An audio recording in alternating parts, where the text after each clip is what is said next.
जीवन में जब आपा बंधता है तो दुख प्रारंभ हो जाते हैं।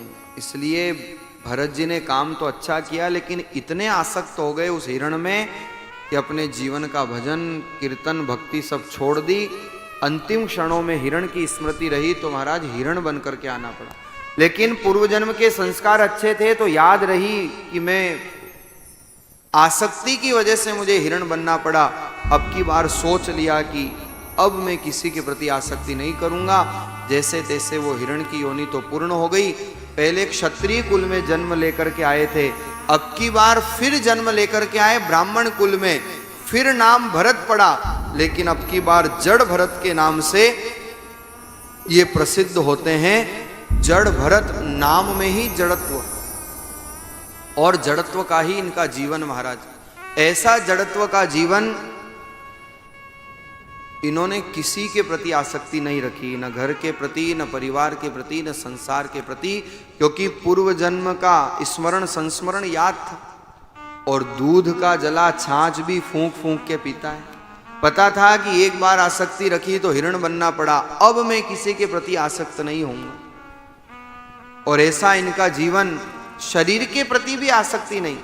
इनके जीवन का सिद्धांत, आए थे जब नहाए थे और जाएंगे जब नहाएंगे। के तो नीलावे दाई माई और के नीलावे पंच भाई, ऐसा इनका जीवन। और महाराज जज जावे तो जज जावे, काम करने की इच्छा अगर हो गई तो खनन कहे तो कूप घनावे, खोदना हो तो कुआं खोद दे, और नी जचे तो एक ढेला इधर से उधर नहीं रखे। और अगर जज जावे तो पूर्ण कहे तो शेल उठावे, रखने लगे तो पर्वत बना दे, और नी जचे तो कुछ नहीं कर। हमारे राजस्थान में मेवाड़ में कहावत है, नटिया ने सब फंद कटिया। इनको कोई कुछ भी काम कहता ये मना कर देते, झंझट ही खत्म, ये मेरे से तो होता ही नहीं। घर वाले परेशान, काम के न काज के, दुश्मन 2.5 सेर अनाज के। घर वालों ने कहा और कुछ नहीं तो खेत पे जाके चिड़िया तो उड़ाओ, धान की तो रक्षा करो, इतना काम तो करो। जड़ भरत जी ने कहा चलो एक दिन, और खेत पर गए। तो खेत पर गए तो महाराज देखा लहलहाती फसल आ रही है, और लहलहाती फसल में आज जैसे ही जड़ भरत जी ने देखा चिड़िया आकर के दाना चुग रहे हैं। जड़ भरत जी ने देखा कि देने वाला वो, पाने वाली ये चिड़िया, मैं बीच में रोकने वाला कौन होता हूं। और जड़ भरत जी मना ही नहीं करते, न पक्षी उड़ाते हैं। अब महाराज जड़ भरत जी वहां से निकले तो एक डाकुओं का झुंड जा रहा था। जब जा रहा था तो इनका हस्तपुष्ट शरीर देखा, इनको भी साथ में ले लिया। कहारों ने पालकी ढोने में लगा दिया।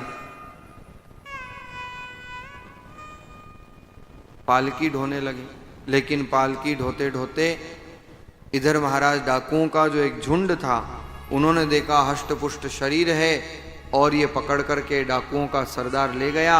ये काली का भक्त था, ले जा करके जैसे ही बलि देने लगा।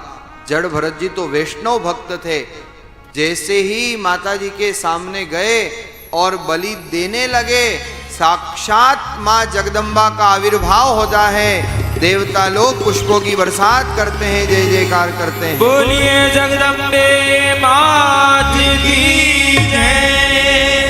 साक्षात कालिका का आविर्भाव हुआ। जड़ भरत जी का तो बाल भी बांका नहीं हुआ, और जो डाकू और डाकू के सरदार थे उनको उसी समय नर मुंडों को अलग करके और जगदम्बा क्रीड़ा करने लगी, खेलने लगी। क्यों जड़ भरत जी का बाल बांका नहीं हुआ? क्योंकि जड़ भरत जी वैष्णव भक्त हैं, और जो वैष्णव भक्त होता है उनकी देवी देवता यक्ष किन्नर सब रक्षा करते हैं, उनका बाल भी बांका नहीं करते।